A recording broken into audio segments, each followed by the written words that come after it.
काला साया। यूं तो बनारस घाट अपनी खूबसूरती के लिए बहुत प्रचलित है, पर घाट के किनारे कई राज लिए बैठे हैं।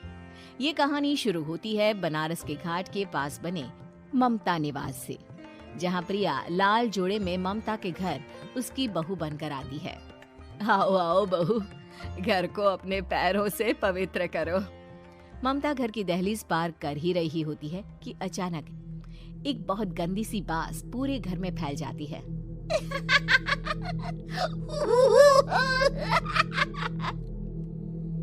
ये बदबू और ये आवाजें, ये कौन हंस रहा है माँ? अब ये पड़ोसी ना हमारे थोड़े अलग से है। कहाँ हम शाकाहारी और ये मांस मच्छी खाने वाले। छोड़, तू ध्यान मत दे और गृह प्रवेश कर। और हाँ बहू, अपनी सास की एक बात हमेशा याद रखना, इन पड़ोसियों से तो कभी बात नहीं करेगी। अच्छे लोग नहीं है ये। अपनी सास की ये बात मानेगी ना बेटा? हाँ माँ, जो आपकी मर्जी, मैं उनसे बात नहीं करूंगी।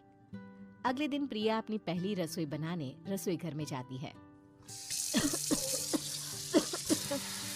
ये छोकी बात तो नाक में जा रही है। एक काम करती हूँ, खिड़की खोल देती हूँ। प्रिया खिड़की खोलने जाती है। इतने जाले, लगता है इस खिड़की को कभी खोला ही नहीं गया।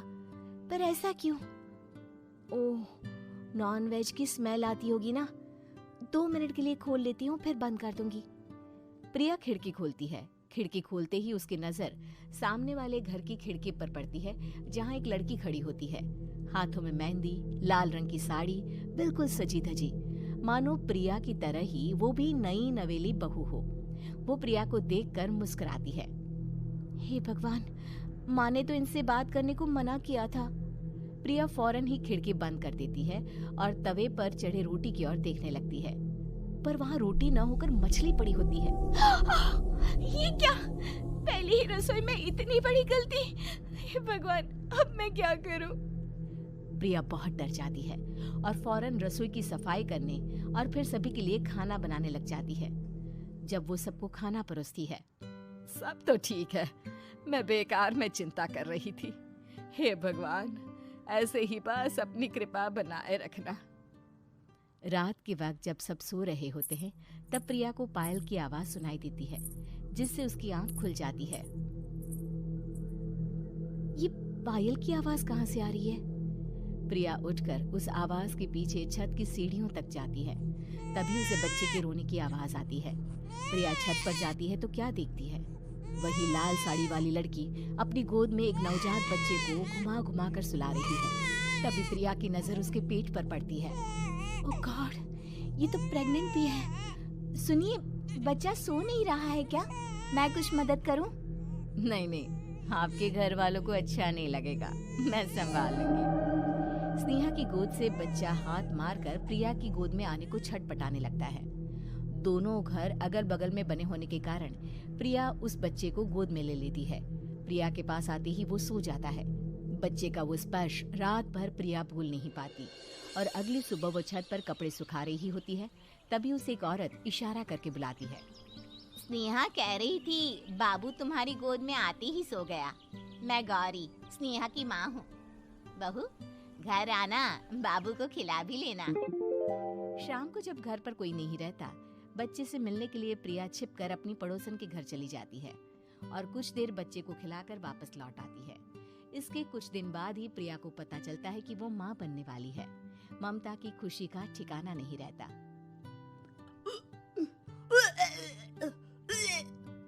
माँ जी, पता नहीं क्यों उल्टी आ रही है। प्रिया भागती हुई वॉशरूम में जाती है तो हरे और लाल रंग की उल्टी करती है। उस उल्टी में से कीड़े निकलते हैं। ये क्या? खून और ये कीड़े! माँ! माँ! प्रिया की आवाज सुनकर ममता दौड़ कर आती है, पर बेसिन में कुछ नहीं होता। प्रिया हक्की बक्की रह जाती है। ये सब क्या हो रहा है? प्रिया घबरा जाती है और अपने कमरे में जाकर सो जाती है। डर के कारण वो इतनी थक जाती है कि उसकी आंख लग जाती है। तब उसे ऐसा लगता है उसके पेट पर मानो कोई बैठा हुआ हो। कौन हो? प्रिया के पेट पर एक 5 महीने की बच्ची बैठी हुई थी, जो बुरी तरह जली हुई थी। माँ, तुम ही मुझे लाई ना अपने पेट में। मैं तुम्हारी माँ नहीं हूँ। कौन हो तुम? माँ, देखो मैं जल गई बुरी तरह से। 6 महीने पेट में रहने को भी मुझे नहीं मिला। सहला दो ना माँ। बचाओ, बचाओ, माँ! ममता दौड़कर कमरे में आती है। प्रिया की बातें सुनकर वो सब समझ जाती है। तू कहीं बगल वाले घर में तो नहीं जाकर आई ना बहू? मुझे माफ कर दो, मैं गई थी माँ। उस घर में सब मरे हुए हैं बहू। कई साल पहले स्नेहा उस घर में बहू बनकर आई थी। कुछ ही दिन में वो एक बच्चे को जन्म देने वाली थी। पूरा घर बच्चे के आने की खुशी में खोया था कि एक दिन अचानक उस घर में आग लग गई। सब बुरी तरह जलकर मर गए। गौरी आज भी दादी बनने का इंतजार कर रही है और इसीलिए स्नेहा ने अपना अजन्मा बच्चा तुम्हारी कोख में डाल दिया।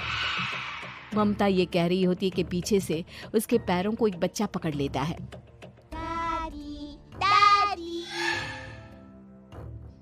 माँ, स्नेहा की गोद में यही बच्चा था। ये बच्चा कौन है फिर?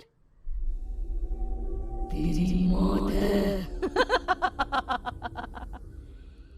तेरी भी दादी। जिस चीज का ममता को डर था वही हो गया। ममता निवास के ऊपर मौत ने चादर बिछा दी थी। प्रिया का पेट ऐसे बढ़ जाता है मानो 9 महीने का हो। 2 हाथ उसके पेट से बाहर निकलते हैं। बहू, संतोष को फोन कर, किसी पंडित जी को बुला बहू। प्रिया का पति भागता हुआ घर आता है। ये तो होना ही था माँ। तेरा पाप तेरे सामने आ गया तो तू सह नहीं पा रही है। स्नेहा घर में आग लगी नहीं थी, माँ ने लगाई थी, प्रॉपर्टी की लालच में। और वो बच्चा मेरी पहली पत्नी का बच्चा है, मेरा बेटा, जो कि उस आग की चपेट का शिकार हो गया था। मैंने तुमसे ये सब माँ के कहने पर छुपाया था। मुझे माफ कर दो प्रिया। तुम अगर चाहो तो यहाँ से जा सकती हो। मैं तुम्हें किसी भी बंधन में रखना नहीं चाहता। मेरी शादी हुई है आपसे, मैं आपको छोड़ नहीं सकती, पर उससे पहले हमें स्नेहा, उसकी माँ और बच्चे की आत्मा की शांति करवानी होगी। संतोष और ममता गौरी के घर जाते हैं। अंदर सब कुछ जला हुआ होता है। जमीन पर जली हुई लाशें बिखरी हुई थी। ममता रो रो कर अपनी करने की माफी गौरी से मांगती है। प्रिया स्नेहा के घर वालों का अंतिम संस्कार करवा देती है और ममता निवास फिर से आत्माओं के साए से मुक्त